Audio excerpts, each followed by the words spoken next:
meron pa bang iba? I mean, bago yun, meron pa ba sa'yo mismo? Ano yung nangyari?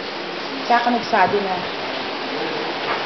yung aparador at saka yung pintuan, umuuga, tapos bumpas yung... Sabi, paano ka ako uugahin? Wala namang kakong tao. Hindi nga ako makapaniwala. Kasi sabi ng hipag ko, nagtaka nga kami, ba't mo kami? Kaya pagbaba ko, sabi, ba't ako bukas yung aparador? Hindi nga kami lumalapit yan.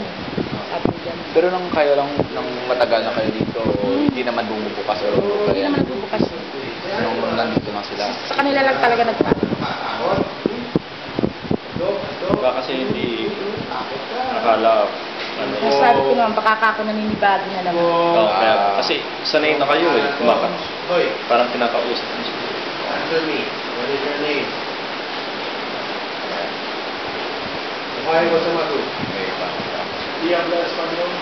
Eh kasi hindi lang ko lagi pupunta dito yan. Si llama? Ako nagbabakasyon. Hablas español? Kaya lang talaga, pagka kada punta niya dito, talagang Hablas kakapunta. español?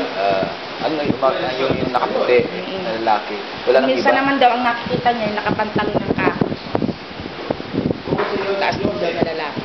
Magkano ka? O sino mo Texas? Parang Chinese, o parang ano siya, parang Kastila daw.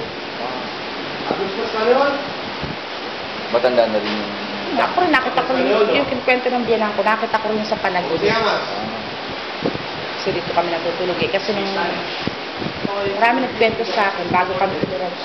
Nung minauna pa sa amin tumira dito na itong bahay nila. Ilan ng kwarto na yun. Tapos dito, nakapintuan. Kailangan